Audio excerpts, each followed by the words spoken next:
सुशांत सिंह राजपूत एक ऐसा नाम जिसने बिना किसी गॉडफादर के अपनी पहचान बनाई, जिसकी आंखों में जीत की चमक थी, वो अचानक कैसे हार गया? क्या ये महज एक हादसा था या फिर एक सोची समझी साजिश? इस कहानी को समझने के लिए हमें थोड़ा पीछे जाना होगा। रात के सन्नाटे में जब पूरी दुनिया सोती थी, वो अपनी बालकनी में रखे एक विशाल टेलीस्कोप से उन तारों को निहारता था जो हमसे करोड़ों मील दूर हैं। उसे सितारों की चाल समझ आती थी, उसे अंतरिक्ष की खामोशी से प्यार था और उसे यकीन था कि एक दिन वो खुद भी उन्हीं सितारों के बीच अपनी जगह बनाएगा। लेकिन किसे पता था कि एक दिन वो खुद एक अनसुलझा राज बनकर रह जाएगा। 14 जून 2020 की वो दोपहर जिसने पूरे हिंदुस्तान को हिलाकर रख दिया, उसकी शुरुआत किसी सामान्य दिन जैसी ही हुई थी। लेकिन जैसे जैसे सूरज ढला, बांद्रा के उस फ्लैट से जो खबर निकली, उसने बॉलीवुड के चमकते पर्दों के पीछे छिपे अंधेरे को बेनकाब कर दिया। सुशांत सिंह राजपूत एक ऐसा नाम जिसने बिना किसी गॉडफादर के अपनी पहचान बनाई, जिसकी आंखों में जीत की चमक थी, वो अचानक कैसे हार गया? क्या ये महज एक हादसा था या फिर एक सोची समझी साजिश? इस कहानी को समझने के लिए हमें थोड़ा पीछे जाना होगा। बिहार के पटना का एक आम सा लड़का जिसकी आंखों में बड़े बड़े सपने थे। सुशांत पढ़ाई में अव्वल थे,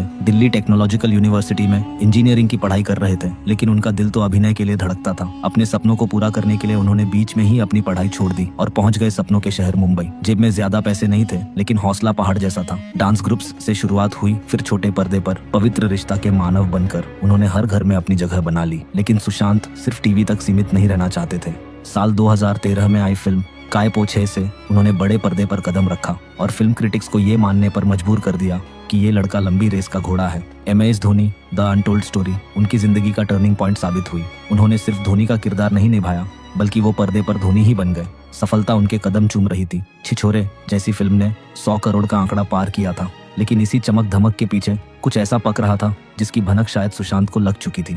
अब वापस आते हैं 14 जून की उस सुबह पर। सुबह के 6:30 बज रहे थे। सुशांत अपने कमरे से बाहर आए। उन्होंने अपने कुक नीरज से ठंडा पानी और अनार का जूस मांगा। उस वक्त उनके चेहरे पर कोई तनाव नहीं था, वो बिल्कुल सामान्य दिख रहे थे। जूस पीने के बाद वो वापस अपने कमरे में गए और कुंडी लगा ली। घर में सुशांत के साथ उनके दोस्त सिद्धार्थ पिठानी, दीपेश सावंत और 2 कुक नीरज और केशव मौजूद थे। करीब 9:30 बजे जब नीरज दोबारा सुशांत के कमरे का दरवाजा खटखटाने गया ताकि उनसे लंच के बारे में पूछ सके, तो अंदर से कोई आवाज नहीं आई। काफी देर तक दरवाजा खटखटाने और सुशांत का नाम पुकारने के बाद भी जब कोई हलचल नहीं हुई, तो घर में मौजूद लोगों को चिंता होने लगी। सुशांत की बहन मीतू को फोन किया गया, जो पास के ही इलाके गोरेगांव में रहती थी। करीब 11 बजे का समय था। शक और डर बढ़ता जा रहा था। सुशांत फोन नहीं उठा रहे थे और दरवाजा अंदर से लॉक था। अंत में एक चाबी वाले को बुलाया गया। उसने जब ताला खोलने की कोशिश की तो वो नाकाम रहा, जिसके बाद उसने हथौड़े से ताला तोड़ने का फैसला किया। जैसे ही दरवाजा खुला और लोग कमरे के अंदर दाखिल हुए, वहां का मंजर देखकर सबकी चीख निकल गई। पंखे से सुशांत का शरीर झूल रहा था। वो लड़का जो कुछ दिन पहले तक लोगों को डिप्रेशन से लड़ने की सलाह दे रहा था, वो खुद इस हाल में था। पुलिस को तुरंत सूचना दी गई। बांद्रा पुलिस की टीम जब वहां पहुंची तो सबसे पहला सवाल यही था कि क्या कोई सुसाइड नोट मिला है। लेकिन कमरे की तलाशी लेने पर वहां कोई खत, कोई आखिरी पैगाम नहीं मिला। यहीं से शुरू होता है शक का वो सिलसिला जिसने पूरे देश को 2 हिस्सों में बांट दिया। पुलिस ने इसे पहली नजर में खुदकुशी का मामला माना और सुशांत के शव को कूपर अस्पताल ले जाया गया। लेकिन जैसे ही ये खबर सोशल मीडिया पर फैली, लोगों ने सवाल उठाने शुरू कर दिए। सवाल उस हरे रंग के कपड़े पर थे जिससे सुशांत लटके हुए पाए गए थे। सवाल उस निशान पर थे जो उनके गले पर बना था। और सबसे बड़ा सवाल ये था कि सुशांत जैसा जिंदा दिल इंसान, जिसके पास भविष्य के 50 सपनों की लिस्ट तैयार थी, वो अचानक अपनी जान क्यों लेगा? लोगों ने सुशांत के पुराने ट्वीट्स और इंस्टाग्राम पोस्ट्स खंगालने शुरू किए। पता चला कि वो पिछले कुछ समय से अकेला महसूस कर रहे थे। उन्होंने एक पोस्ट में लिखा था कि प्लीज मेरी फिल्में देखें, वरना मुझे बॉलीवुड से बाहर निकाल दिया जाएगा। क्या सुशांत को जानबूझकर टारगेट किया जा रहा था? क्या फिल्म इंडस्ट्री के कुछ बड़े नाम उनके करियर को खत्म करना चाहते थे?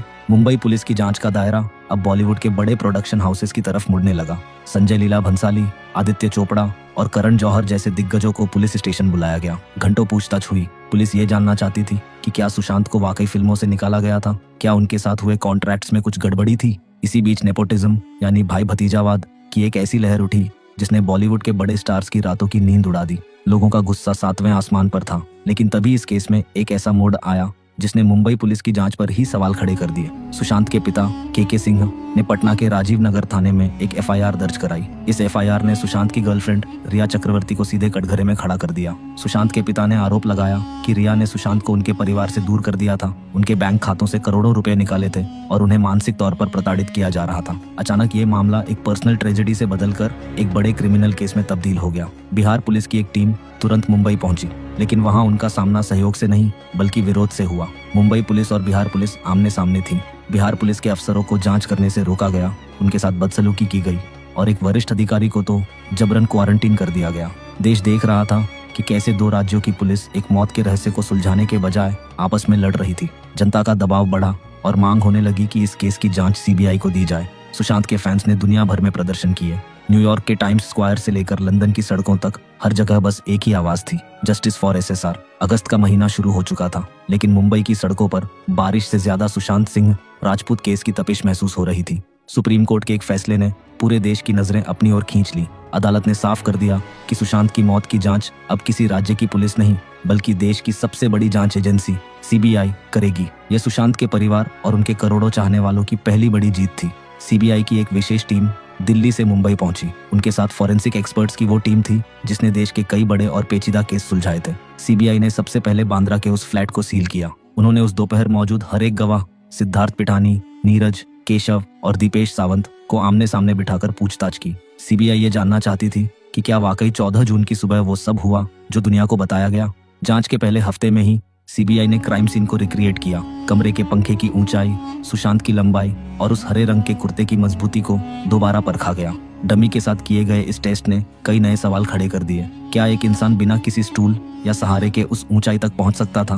क्या दरवाजा तोड़ने की कहानी में कोई झोल था? इसी दौरान प्रवर्तन निदेशालय यानी ईडी ने सुशांत के बैंक खातों की कुंडली खंगालनी शुरू की। 15 करोड़ रुपयों का वो आरोप जो सुशांत के पिता ने लगाया था, उसकी सच्चाई जानना जरूरी था। ईडी ने रिया चक्रवर्ती, उनके पिता और उनके भाई शौविक से घंटों तक उनके खर्चों और कमाई पर सवाल किए। हालांकि खातों में सीधे तौर पर करोड़ों की हेराफेरी के पक्के सबूत नहीं मिले, लेकिन रिया के फोन से जो डिलीटेड डेटा रिकवर हुआ उसने इस केस को एक ऐसी दिशा में मोड़ दिया जिसकी किसी ने कल्पना भी नहीं की थी। रिया के व्हाट्सएप चैट्स ने बॉलीवुड के उस चेहरे को बेनकाब किया जो अब तक पर्दे के पीछे छिपा था। चैट्स में नशीले पदार्थों की खरीद फरोख्त की बातें हो रही थी।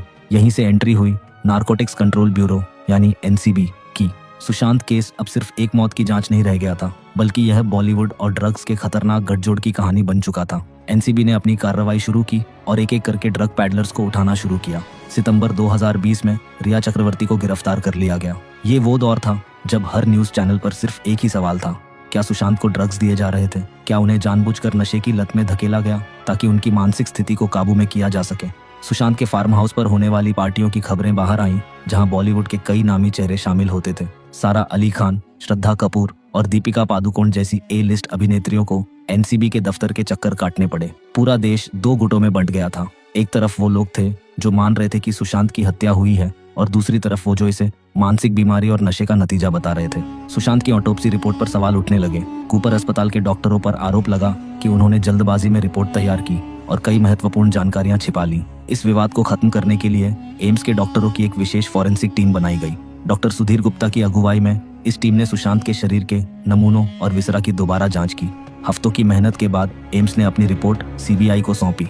रिपोर्ट के नतीजे चौंकाने वाले थे। एम्स ने हत्या की थ्योरी को पूरी तरह से नकार दिया और इसे हैंगिंग के कारण हुई मौत बताया। उन्होंने कहा कि सुशांत के शरीर पर चोट के कोई ऐसे निशान नहीं मिले जो संघर्ष की ओर इशारा करते हों। लेकिन क्या एम्स की रिपोर्ट ने इस गुत्थी को सुलझा दिया? शायद नहीं। सुशांत के परिवार ने इस रिपोर्ट को सिरे से खारिज कर दिया।